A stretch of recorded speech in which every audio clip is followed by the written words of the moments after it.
Good evening, my name is Selena Mendoza, and today I'm going to talk to you about how Barbies can be utilized as learning tools in schools.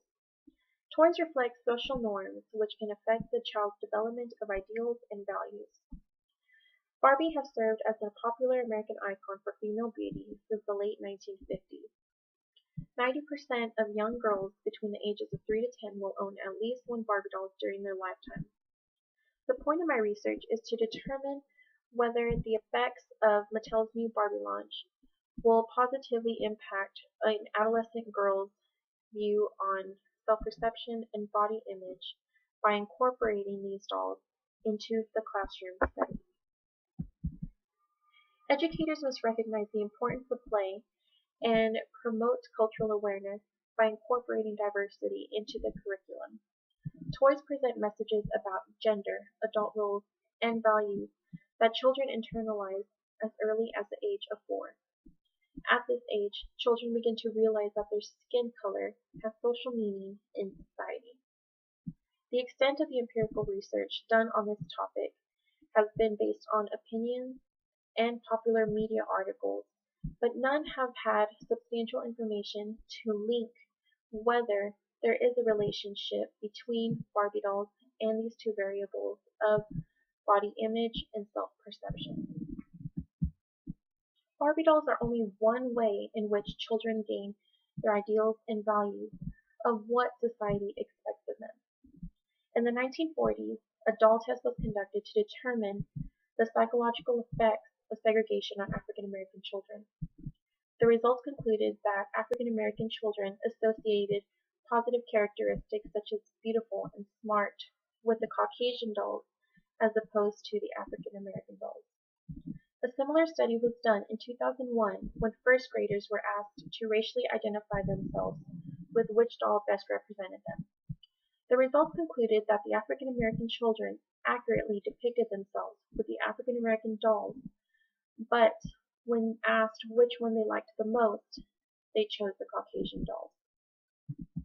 So many African American scholars would argue that the acceptance of a white doll implies the rejection of oneself.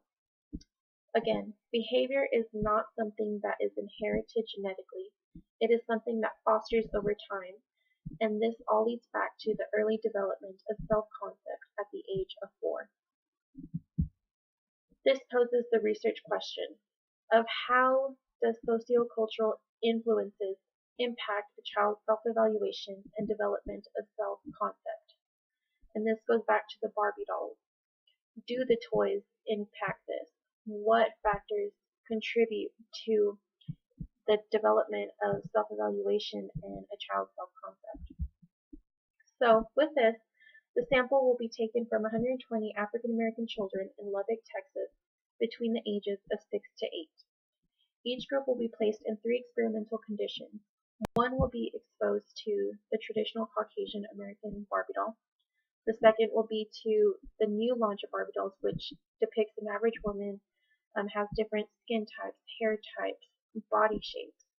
And the last group will have no exposure to the Barbie doll to determine if in fact the dolls do contribute to a positive self-esteem or body perception. After exposure to the videos that will be created to match the 3 different experimental conditions, self-concept and racial identity will be assessed through questionnaires with questions about their self-esteem. The target of the research is to implement educational programs targeting adolescent girls to utilize Mattel's new Barbie line to encourage a positive self-esteem and development of racial identity among young girls.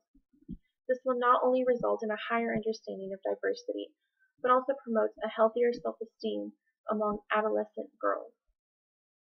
Again, I strongly think this is a problem that needs to be addressed, especially in today's society.